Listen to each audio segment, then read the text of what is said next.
Hey guys and welcome back to best car picks. നമ്മൾ ഇന്നത്തെ വീഡിയോയിലൂടെ നോക്കാൻ പോകുന്ന കഴിഞ്ഞ മാസം ഏറ്റവും കൂടുതൽ വണ്ടികൾ വിറ്റ കമ്പനികൾ ഏതൊക്കെയാണെന്നാണ്. പക്ഷേ ഇത് റീറ്റെയിൽ സെയിൽസ് ആണ്, അതായത് ഡയറക്റ്റ് ഷോറൂമിൽ നിന്ന് എന്തൊരു വണ്ടികൾ വിറ്റു എന്നുള്ളതാണ്. സാധാരണ നമ്മൾ നോക്കുന്നതെല്ലാം ഫാക്ടറി, അതായത് പ്രൊഡക്ഷൻ എത്രയാണ്, ഡിസ്പാച്ച്മെൻറ്റ്സ് എത്രയായിരുന്നു, അങ്ങനത്തെ കണക്കൊക്കെ ആയിരുന്നു. പക്ഷേ ഇതിൻ്റെ അകത്ത് ഡയറക്റ്റ് സെയിൽസ് ആയതുകൊണ്ട് തന്നെ 19 കമ്പനികൾ നമ്മൾ ഇൻക്ലൂഡ് ചെയ്തിട്ടുണ്ട്. ഇതിൻ്റെ അകത്ത് തന്നെ 19th പൊസിഷനിൽ നിൽക്കുന്ന നമ്മുടെ ലാസ്റ്റ് കമ്പനിയായ ജീപ്പാണ്. വേറെ കുറച്ച് കമ്പനികൾ, അതായത് ഔഡി ഉണ്ട്, പോർഷ, ലംബോർഗിനി, അങ്ങനത്തെ ബാക്കി എല്ലാ കമ്പനികൾസും അതേഴ്സിൻ്റെ കാറ്റഗറിയിൽ വരും. അത് വേറെ. പക്ഷേ നമുക്കല്ലാതെ ഒരു കമ്പനി ബ്രാൻഡായിട്ട് തുടങ്ങുന്നത് ജീപ്പിലാണ്. ഇവർക്ക് കഴിഞ്ഞ മാസം 218 വണ്ടികൾ സെയിലാണ് കിട്ടിയത്. നമ്മളിതിനെ മന്ത് ഓൺ മന്ത് ബേസിലാണ് കമ്പയർ ചെയ്യുന്നത്. അതുകൊണ്ട് തന്നെ കഴിഞ്ഞതിന് മുന്നത്തെ മാസം, അതായത് ജൂൺ 2026 257 വണ്ടികൾ സെയിലായിരുന്നു ഇവർക്ക് കിട്ടിയിരുന്നത്. 39 വണ്ടികളുടെ വ്യത്യാസം 15.18% ഡീഗ്രോത്ത് റേറ്റാണ് വന്നിരിക്കുന്നത്. ഇൻഫാക്ട് ഈ ലിസ്റ്റിൽ തന്നെ ഏറ്റവും കൂടുതൽ ഡീഗ്രോത്ത് പെർസെൻറ്റേജ് ഉള്ളതും ഇവർക്ക് തന്നെയാണ്. ആകപ്പാടെ 6 കമ്പനികൾക്ക് മാത്രമേ ഡീഗ്രോത്ത് ഉള്ളൂ കേട്ടോ. ഏതായാലും നമ്മുടെ അടുത്ത 18th പൊസിഷനിൽ നിൽക്കുന്ന കമ്പനി JLR അഥവാ ജാഗ്വാർ ലാൻഡ് റോവർ ആണ്. ഇവർക്ക് കഴിഞ്ഞ മാസം 603 വാഹനങ്ങളുടെ സെയിലും കഴിഞ്ഞതിന് മുന്നത്തെ മാസം 587 വണ്ടികളുടെ സെയിലായിരുന്നു കിട്ടിയിരുന്നത്. അതായത് 16 വണ്ടികളുടെ വ്യത്യാസവും 2.73% ഗ്രോത്ത് റേറ്റുമാണ്. ഇതല്ല ഈ ലിസ്റ്റിൽ ഏറ്റവും കുറവ് ഗ്രോത്ത് പെർസെൻറ്റേജ്. വേറെ ഇതിലും ഒരുപാട് കുറവ് ഗ്രോത്ത് വന്നിരിക്കുന്ന ഒരുപാട് കമ്പനികളുണ്ട്. പിന്നെ നിങ്ങൾ ഈ ഒരു ലിസ്റ്റ് നോക്കുമ്പം നമ്മുടെ മറ്റേ സെയിൽസ്, അതായത് പ്രൊഡക്ഷൻ അല്ല ഡിസ്പാച്ച് സെയിൽസ് വെച്ച് റീറ്റെയിൽ സെയിൽസ് വ്യത്യാസമുണ്ടല്ലോ, ഇങ്ങനെയല്ലോ വേറെ എവിടെയും പറഞ്ഞിരിക്കുന്നതെന്ന് പറയരുത്. കാരണം രണ്ടും ഡെഫിനറ്റ്ലി വ്യത്യാസം ഉണ്ടാവും. ഇനി ഇതാണ് JLR. ഇനി നമ്മുടെ അടുത്ത 17th പൊസിഷൻ നിൽക്കുന്ന കമ്പനി BYD ആണ്. ഇവർക്ക് കഴിഞ്ഞ മാസം 749 വണ്ടികളുടെ സെയിലാണ് കിട്ടിയത്. കഴിഞ്ഞതിന് മുന്നത്തെ മാസം, അതായത് ജൂണിൽ 873 വണ്ടികളുടെ സെയിലായിരുന്നു കിട്ടിയിരുന്നത്. 124 വണ്ടികളുടെ വ്യത്യാസം 14.2% ഡീഗ്രോത്ത് ഇവർക്കും വന്നിട്ടുണ്ട്. ഈ ലിസ്റ്റിൽ രണ്ടാമതായി ഏറ്റവും കൂടുതൽ ഡീഗ്രോത്ത് വന്നിരിക്കുന്ന കമ്പനിയും കൂടിയാണ് BYD. പിന്നെ ഇവരെ സംബന്ധിച്ചിടത്തോളം വണ്ടികളെല്ലാം ഇമ്പോർട്ടഡ് ആണ്, CB വണ്ടികളാണ്. സോ അങ്ങനെ അത്യാവശ്യം നല്ല സെയിലുണ്ടെന്ന് പറയാം. അതും ഒട്ടുമിക്ക വണ്ടികളെല്ലാം തന്നെ 30 lakhsന് മുകളിലാണ് ഓൺ റോഡ് പ്രൈസും വരുന്നത്. സോ അങ്ങനെ നോക്കുമ്പം സെയിൽസ് വലിയ കുഴപ്പമില്ല. ഇവിടെ ലോക്കലി പ്രൊഡ്യൂസ് ചെയ്യുന്ന കമ്പനികൾക്കും ചിലർക്ക് ഇത്തരം സെയിലില്ല. അതിൻ്റെ ഉത്തമ ഉദാഹരണമാണ് അടുത്ത 16th പൊസിഷനിൽ നിൽക്കുന്ന നമ്മുടെ സെട്രൻ. ഇവർക്ക് കഴിഞ്ഞ മാസം 950 വണ്ടികളുടെ സെയിലാണ് കിട്ടിയത്. ജൂൺ മാസത്തിൽ ജസ്റ്റ് 742 വണ്ടികളുടെ സെയിൽ മാത്രമേ കിട്ടിയിട്ടുണ്ടായിരുന്നുള്ളൂ. അതായത് 208 വണ്ടികളുടെ വ്യത്യാസം 28.03% ഗ്രോത്ത് റേറ്റ് ഉണ്ട്. നല്ല ഗ്രോത്ത് ആണ്. നമ്മുടെ ഈ ലിസ്റ്റിൽ തന്നെ രണ്ടാമതായി ഏറ്റവും കൂടുതൽ ഗ്രോത്ത് പെർസെൻറ്റേജ് വന്നിരിക്കുന്ന കമ്പനി സെട്രനാണ്. പക്ഷേ ഇതിൻ്റെ അകത്ത് അവർക്ക് C3 മാത്രമേ ഇപ്പോഴും സെയിൽ കിട്ടുന്നുള്ളൂ. ബസാൾട്ട് ആണെങ്കിലും എയർക്രോസ് എക്സ് ആണെങ്കിലും എല്ലാത്തിനും സെയിൽ കുറവാണ്. ഈവൻ അവരുടെ എക്സ് വണ്ടികളെല്ലാം എക്യുപ്മെൻറ്റ് വൈസ് പ്രൈസ് വൈസ് എല്ലാം അത്യാവശ്യം നല്ലതാണെങ്കിൽ പോലും. ഇനി നമ്മുടെ അടുത്ത കമ്പനി ഫോഴ്സ് മോട്ടോഴ്സ് ആണ്. അതെ, സെട്രനേക്കാൾ കൂടുതൽ സെയിൽസ് ഫോഴ്സിനായി കിട്ടിയിട്ടുണ്ട്. 1293 വണ്ടികളുടെ സെയിലാണ് കഴിഞ്ഞ മാസം കിട്ടിയത്. കഴിഞ്ഞതിന് മുന്നത്തെ മാസം 870 ആയിരുന്നു. അതും അത്യാവശ്യം റെസ്പെക്റ്റബിൾ ആണ്. 323 വണ്ടികളുടെ വ്യത്യാസമുണ്ട്. 37.13% ഗ്രോത്ത് റേറ്റ് ഉണ്ട്. അതുകൊണ്ട് തന്നെ നമ്മുടെ ഈ ലിസ്റ്റിൽ ഏറ്റവും കൂടുതൽ month on month growth percentage കിട്ടിയിരിക്കുന്ന ഒരു കമ്പനിയും കൂടിയാണ് ഫോഴ്സ്. ഇവർക്ക് പിന്നെ മെയിനായിട്ട് ഗുർഖ മാത്രമേ പാസഞ്ചർ സെഗ്മെൻറ്റുള്ളൂ. ബാക്കി വരെ ഏതെങ്കിലും പ്രൈവറ്റ് ബൈസിന് വിറ്റാലാണ് ഈ ലിസ്റ്റിലേക്ക് കയറുക. സോ അങ്ങനെ നോക്കുമ്പോൾ അത്യാവശ്യം ഇംപ്രസീവ് ആയിട്ടുള്ള സെയിൽസ് തന്നെയാണ്. പിന്നെ ഇവരുടെ ഭയങ്കര മോഡേൺ ആയിട്ടുള്ള വണ്ടികളൊന്നും അല്ലല്ലോ. ഇനി അടുത്ത 14th പൊസിഷനിൽ നിൽക്കുന്ന കമ്പനി വിൻഫാസ്റ്റ് ആണ്. ഇവർക്ക് കഴിഞ്ഞ മാസം 1482 വണ്ടികളുടെ സെയിലാണ് കിട്ടിയത്. ജൂണിൽ 1404 വണ്ടികളുടെ സെയിലായിരുന്നു. 78 വണ്ടികളുടെ വ്യത്യാസം 5.56% ഗ്രോത്ത് റേറ്റുമാണ് വന്നിരിക്കുന്നത്. ഇവരെ സംബന്ധിച്ചിടത്തോളം അത്യാവശ്യം കൺസിസ്റ്റന്റ് ആണ്. പിന്നെ ഒരു പുതിയ ബ്രാൻഡാണ് എന്നുള്ളത് വെച്ച് നോക്കുമ്പോൾ സെറ്റിന് ഇവിടെ 2021 വന്നതാണ്. 5 വർഷമായിട്ടും ഇത്രയൊക്കെ സെയിലാവും. ഇതിനും താഴെ സെയിൽ കിട്ടുന്നുള്ളൂ. ഇവർ പക്ഷേ വന്നിട്ട് 1-2 വർഷം കൊണ്ട് തന്നെ ഇത്രയും സെയിൽ ഉണ്ടാക്കിയെന്ന് പറയുമ്പോൾ ഡെഫിനറ്റ്ലി അത് നല്ലതാണ്. എനിക്ക് പേഴ്സണലി ഇവരുടെ വണ്ടികളുടെ അകത്ത് കയറിയിട്ടുള്ള സ്റ്റിയറിംഗ് ഫിനിഷും അങ്ങനത്തെ കുറച്ച് കാര്യങ്ങളൊന്നും എനിക്ക് പേഴ്സണലി അത്ര വർക്കൗട്ട് ആയില്ല. ചിലപ്പം നിങ്ങൾക്ക് വ്യത്യാസം ഉണ്ടായിരിക്കും. ഏതായാലും നമ്മുടെ അടുത്ത 13th പൊസിഷൻ നിൽക്കുന്ന മെർസൈഡീസ് ബെൻസ് ആണ്. ഇവർക്ക് കഴിഞ്ഞ മാസം 1527 വണ്ടികളുടെ സെയിലാണ് കിട്ടിയത്. ജൂണിൽ 1608 വണ്ടികളുടെ സെയിലായിരുന്നു കിട്ടിയത്. അതായത് 81 വണ്ടികളുടെ വ്യത്യാസവും 5.04% ഡീഗ്രോത്ത് റേറ്റുമാണ് വന്നിരിക്കുന്നത്. ഇവരെ പറ്റി ഇപ്പോൾ ഞാനൊന്നും പറയണ്ടല്ലോ. പക്ഷേ അടുത്ത 12th പൊസിഷൻ നിൽക്കുന്ന BMW ആണ്. മെർസൈഡീസും BMW ആണല്ലോ എപ്പോഴും അങ്ങോട്ടും ഇങ്ങോട്ടും നല്ല ടൈറ്റ് കോമ്പറ്റീഷനിൽ നിൽക്കാറുള്ളത്.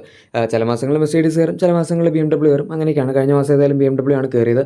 1702 വണ്ടികളുടെ സെയിലാണ് കഴിഞ്ഞ മാസം BMW കിട്ടിയത്. ജൂണിൽ 1699 വണ്ടികളുടെ സെയിലായിരുന്നു കിട്ടിയത്. വളരെ കൺസിസ്റ്റന്റ് ആണ്. ജസ്റ്റ് 3 വണ്ടികളുടെ വ്യത്യാസം മാത്രമേ ഉള്ളൂ. 0.18% ഗ്രോത്ത് റേറ്റുമാണ് വന്നിരിക്കുന്നത്. ഈ ലിസ്റ്റിൽ ഏറ്റവും കുറവ് month on month growth percentage വന്നിരിക്കുന്ന കമ്പനിയും കൂടിയാണ് BMW. നമ്മുടെ അടുത്ത 11th പൊസിഷൻ നിൽക്കുന്ന കമ്പനി നിസാൻ ആണ്. ഇവർക്ക് കഴിഞ്ഞ മാസം 2698 വണ്ടികളുടെ സെയിലാണ് കിട്ടിയത്. ജൂണിൽ 2749 വണ്ടികളുടെ സെയിലായിരുന്നു കിട്ടിയിരുന്നത്. അതായത് 51 വണ്ടികളുടെ വ്യത്യാസവും 1.86% ഡീഗ്രോത്ത് ഒക്കെയാണ് വന്നിരിക്കുന്നത്. കമ്പാരിറ്റീവ്ലി കുഴപ്പമില്ല. നമ്മുടെ നിസാൻ റെനോക്ക് ഓൾമോസ്റ്റ് സിമിലർ ആണ്. ഇവർക്ക് ഇപ്പോൾ ആകെപ്പാടെ നമ്മുടെ മാഗ്നൈറ്റും അതുപോലെ ഗ്രാവൈറ്റും മാത്രമാണ് വിൽക്കാനുള്ളത്. പക്ഷേ നമ്മുടെ ടെക്ടോൺ വന്നിട്ടുണ്ട്. ഇനിയിപ്പോൾ അത് കാരണം ഇവരുടെ സെയിൽ കുറച്ചുകൊണ്ട് പിടിച്ച് കയറിയാലേ കമ്പനിക്ക് രക്ഷപ്പെടാൻ പറ്റുള്ളൂ. അല്ലാത്ത പക്ഷം ഇങ്ങനെയൊക്കെ തന്നെ മാഗ്നൈറ്റ് കുറേ കാലം ഒരു മാഗ്നൈറ്റ് മാത്രമായിരുന്നു വിറ്റുകൊണ്ടിരുന്നത്. ഇനി നോക്കാം. അടുത്ത് നമ്മുടെ 10th പൊസിഷൻ നിൽക്കുന്ന കമ്പനി റെനോ ആണ്. ഇവർക്ക് കഴിഞ്ഞ മാസം 3505 വണ്ടികളുടെ സെയിലാണ് കിട്ടിയത്. ജൂണിൽ 3858 വണ്ടികളുടെ സെയിൽ ഉണ്ടായിരുന്നു. 353 വണ്ടികളുടെ വ്യത്യാസം 9.15% ഡീഗ്രോത്ത് റേറ്റ് ഉണ്ട്. നമ്മുടെ ലിസ്റ്റിൽ മൂന്നാമതായി ഏറ്റവും കൂടുതൽ ഡീഗ്രോത്ത് പെർസെൻറ്റേജ് വന്നിരിക്കുന്ന ഒരു കമ്പനിയും കൂടിയാണ് റെനോ. ഇവർ ഡസ്റ്റർ ഇറങ്ങിയപ്പോൾ ആ ഒരു സമയത്ത് ഒരു ഇത്തിരി കയറിയായിരുന്നു. പക്ഷേ എന്താണെന്നറിയില്ല, എൻ്റെ പ്രൊഡക്ഷൻ അങ്ങനെ അങ്ങോട്ട് ഒന്നെങ്കിലും ഇവരത്രയും കപ്പാസിറ്റി വെച്ചിട്ടുണ്ടാവില്ല, ഓർ ഇവർക്ക് എന്തോ സംഭവിച്ചിട്ടുണ്ട്, അത്രയ്ക്ക് അങ്ങോട്ട് പ്രൊഡക്ഷനിലേക്ക് എത്തുന്നില്ല. പക്ഷേ വണ്ടിക്ക് അത്യാവശ്യം ഡിമാൻഡ് ഉണ്ട്. 9th പൊസിഷൻ നിൽക്കുന്നത് നമ്മുടെ അടുത്ത കമ്പനി ഹോണ്ടയാണ്. ഇവർക്ക് കഴിഞ്ഞ മാസം 5822 വണ്ടികളുടെ സെയിലാണ് കിട്ടിയിരിക്കുന്നത്. അത് അത്യാവശ്യം കൊള്ളാം. കാരണം ജൂൺ മാസത്തിൽ 4833 വണ്ടികളുടെ സെയിൽ ഉണ്ടായിരുന്നുള്ളൂ. 989 വണ്ടികളുടെ വ്യത്യാസവും 20.46% ഗ്രോത്ത് റേറ്റ് ഉണ്ട്. നമ്മുടെ ഈ ലിസ്റ്റിൽ മൂന്നാമതായി ഏറ്റവും കൂടുതൽ ഗ്രോത്ത് വന്നിരിക്കുന്നത് ഹോണ്ടയ്ക്ക് തന്നെയാണ്. കുറച്ചധികം കാലമായിട്ട് ഹോണ്ട ഇങ്ങനെ 5000 അല്ലെങ്കിൽ അതിൻ്റെ താഴത്തായിട്ട് കിടക്കായിരുന്നു. ഇവർ ശരിക്കും സെയിൽസ് ഡിസേർവ് ചെയ്യുന്നുണ്ട്. പക്ഷേ എന്താണെന്നറിയില്ല, ആൾക്കാർക്ക് പോലും താല്പര്യമില്ല ഹോണ്ടയുടെ വണ്ടികൾ. പിന്നെ അത്ര മോഡേൺ ആയിട്ടുള്ള ടർബോ പെട്രോൾ എഞ്ചിൻസോ അല്ലെങ്കിൽ ഹൈബ്രിഡ് ആണെങ്കിൽ പോലും സിറ്റിയിൽ മാത്രമേ ഉള്ളൂ. പിന്നെ ഒരുപാട് ടെക്നോളജി, കുറേ ഫീച്ചേഴ്സോ ഒന്നും അവർ കൊടുക്കുന്നില്ല. ചിലപ്പോൾ അതുകൊണ്ടൊക്കെ ആയിരിക്കും അത്ര ആൾക്കാർ ഇപ്പോൾ പ്രിഫർ ചെയ്യാത്തത്. ഇനി നമ്മുടെ അടുത്ത 8th പൊസിഷൻ നിൽക്കുന്ന JSW MG അഥവാ MG ആണ്. ഈ JSW ഇപ്പോൾ ഒരുപാട് കമ്പനികൾ വാങ്ങുന്നുണ്ട് കേട്ടോ. അവരിപ്പോൾ ഫോക്സ് വാഗനും സ്കോഡയായിട്ടൊരു അലയൻസിൽ എത്തുന്നതിനെ പറ്റി ആലോചിച്ചുകൊണ്ടിരിക്കുകയാണ്. JSW സ്വന്തമായിട്ട് ചൈനയിൽ നിന്ന് ഇങ്ങോട്ടേക്ക് വണ്ടികൾ ഇറക്കുന്നതിനെ പറ്റി പറയുന്നുണ്ട്. പിന്നെ ഏതൊക്കെയോ കമ്പനികൾ വാങ്ങുന്നതിനെ പറ്റി പറയുന്നുണ്ട്, കണ്ടറിയാം. ഏതായാലും MGക്ക് കഴിഞ്ഞ മാസം 7030 വണ്ടികൾ സെയിലാണ് കിട്ടിയത്. ജൂൺ മാസത്തിൽ 6997 വണ്ടികൾ സെയിലായിരുന്നു കിട്ടിയത്. അത്യാവശ്യം നല്ല കൺസിസ്റ്റൻ്റ് ആണ്.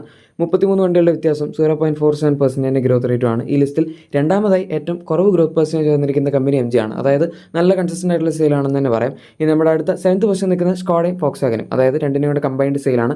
കഴിഞ്ഞ മാസം 8221 വണ്ടികൾ സെയിലാണ് കിട്ടിയത്. ഇനി ജൂൺ മാസമാണെങ്കിൽ നമുക്ക് 8098 വണ്ടികൾ സെയിലായിരുന്നു കിട്ടിയിരുന്നത്. അതായത് 123 വണ്ടികളുടെ വ്യത്യാസമുള്ളൂ. 1.52% ഗ്രോത്ത് റേറ്റ് ആണ് വന്നിരിക്കുന്നത്. ഇതും രണ്ടിനും സെയിൽ അത്യാവശ്യം കൺസിസ്റ്റൻ്റ് ആണ് എന്ന് തന്നെ പറയാം. ഇനി നമ്മുടെ അടുത്ത 6th പൊസിഷൻ നിൽക്കുന്ന കമ്പനി കിയ ആണ്. ഇവർക്ക് കഴിഞ്ഞ മാസം 25551 വണ്ടികൾ സെയിലാണ് കിട്ടിയത്. ജൂൺ മാസത്തിൽ 23166 വണ്ടികൾ സെയിലാണ് കിട്ടിയിരുന്നത്. അതായത് 2385 വണ്ടികളുടെ വ്യത്യാസവും 10.3% ഗ്രോത്ത് റേറ്റാണ് വന്നിരിക്കുന്നത്. ഇവർക്ക് പിന്നെ പുതിയ സെൽട്ടോസ് ജനറേഷൻ വന്നതോടെ കൺസിസ്റ്റൻ്റ് ആയിട്ട് 10,000 മുകളിൽ സെയിൽ കിട്ടുന്നുണ്ടായിരുന്നു. അല്ലാതെ നമ്മുടെ സോണറ്റ്, ക്ലാവിസ്, പിന്നെ ഇലക്ട്രിക് വേർഷൻസ് എല്ലാം നന്നായിട്ട് പെർഫോം ചെയ്യുന്നുണ്ട്. നമ്മുടെ അടുത്ത 5th പൊസിഷൻ നിൽക്കുന്ന കമ്പനി ടൊയോട്ട ആണ്. ഇവർക്ക് കഴിഞ്ഞ മാസം 29443 വണ്ടികളുടെ സെയിലാണ് കിട്ടിയത്. ജൂൺ മാസത്തിൽ 28818 വണ്ടികളുടെ സെയിലാണ് കിട്ടിയിരുന്നത്. അതായത് 625 വണ്ടികളുടെ വ്യത്യാസം 2.17% ഗ്രോത്ത് റേറ്റാണ് വന്നിരിക്കുന്നത്. ഇവർക്കും അത്യാവശ്യം കൺസിസ്റ്റൻ്റ് ആയിട്ടുള്ള സെയിലാണെന്ന് പറയും. 30,000 ആയിട്ടാണ് ടൊയോട്ടയ്ക്ക് ഇപ്പം കുറച്ചധികം കാലമായിട്ട് സെയിൽ വരാറുള്ളത്. അത് കഴിഞ്ഞ് നമ്മുടെ 4th പൊസിഷൻ നിൽക്കുന്ന ഹ്യുണ്ടായി ആണ്. ഒരു കാലത്ത് 2nd പൊസിഷനിലൊക്കെ ആയിരുന്നു, തേർഡെങ്കിലും ഉണ്ടായിരുന്നു, ഇപ്പോൾ അതൊക്കെ പോയി. ഏതായാലും 47,853 വണ്ടികളുടെ സെയിലാണ് കഴിഞ്ഞ മാസം കിട്ടിയത്. ജൂണിൽ 44,163 വണ്ടികളുടെ സെയിലാണ് വന്നത്. അതായത് 3,690 വണ്ടികളുടെ വ്യത്യാസവും 8.36% ഗ്രോത്ത് റേറ്റുമാണ് വന്നിരിക്കുന്നത്. ഇവർക്ക് നോർമലി 50,000 അടുത്തൊക്കെ വരാറുള്ളൂ. ബാക്കി കമ്പനികളെല്ലാം പ്രൊഡക്ഷൻ കപ്പാസിറ്റിയും കൂട്ടി. അതുകൊണ്ട് ഇനി ഹ്യുണ്ടായി 2nd പൊസിഷനും 3rd പൊസിഷനൊക്കെ കാണാൻ കുറച്ച് ബുദ്ധിമുട്ടായിരിക്കും. ഇനി നമ്മളിപ്പോൾ ടോപ്പ് 3യിലെത്തി. 3rd പൊസിഷനിലായിരുന്നായിരിക്കും നിങ്ങൾ നോക്കുന്നത്. നമ്മുടെ മഹീന്ദ്രയാണ്. ടാറ്റ അല്ല, മഹീന്ദ്ര. 56,219 വണ്ടികളുടെ സെയിലാണ് ഇവർക്ക് കിട്ടിയിരിക്കുന്നത് കഴിഞ്ഞ മാസം. ജൂണിലാണെങ്കിൽ 54,099 വണ്ടികളുടെ സെയിലാണ് കിട്ടിയത്. 2,120 വണ്ടികളുടെ വ്യത്യാസവും 3.92% ഗ്രോത്തുമാണ് വന്നിരിക്കുന്നത്.